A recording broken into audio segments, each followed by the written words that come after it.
Hi, welcome to Random Steam Games with Stitch, where I will play random Steam games, obviously.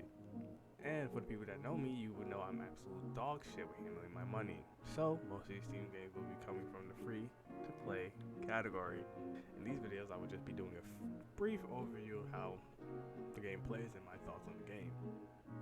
Without further ado, let's begin.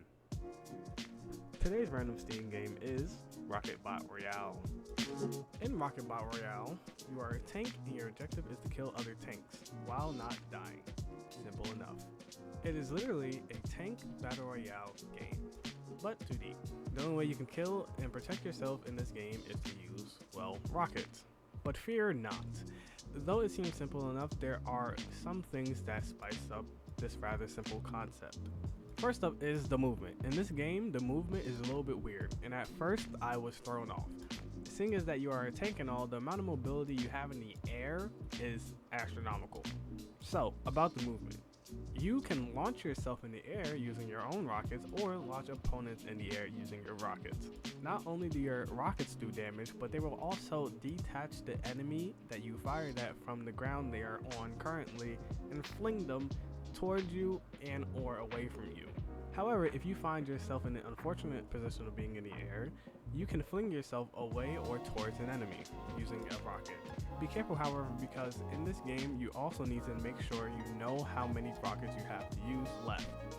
Because you spawn with 3 rockets, and as you use them, you have to wait until they reload in order to be able to use rockets again. Next up is weapons. There are 11 weapons as of right now.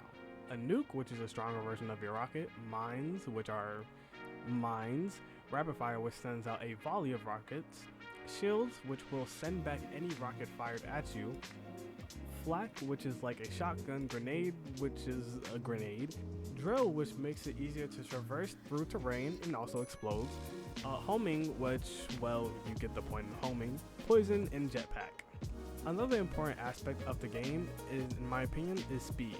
Ending the game as fast as possible, as safe as possible is the main goal, which is how it is in many other BRs. However, if you don't end the game as fast as possible, you will end up either A, dying in the water, B, dying in the water, or C, stuck on a piece of land waiting to die in the water.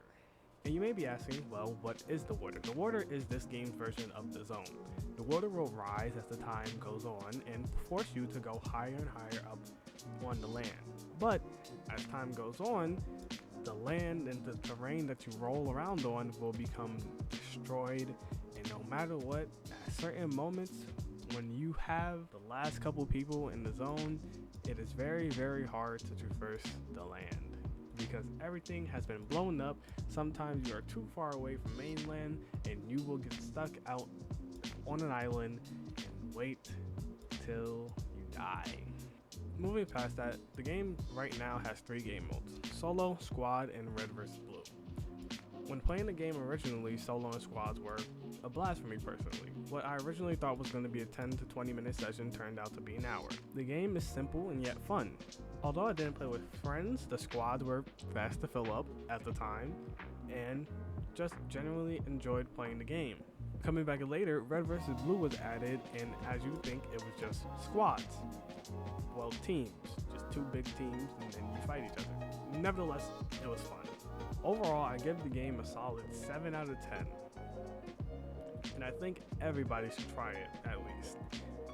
However, as of finishing this video, the game now costs $2.99, whereas before it was completely free.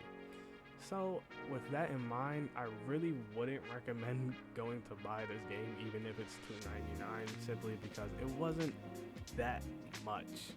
The content in the game is pretty lackluster, to say the least. It is 3 game modes, 11 weapons, and a few randomly generated maps is what it seems like. So with that being said, I really wouldn't recommend buying the game, but if you have the game beforehand, it is a fun game to play. But if you do have $3 extra to spare, then I would say sure, go ahead and buy the game and have some fun with your friends.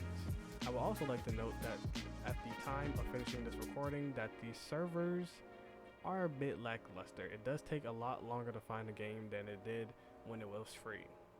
So if you are going to go buy the game, keep that in mind and plan ahead of time.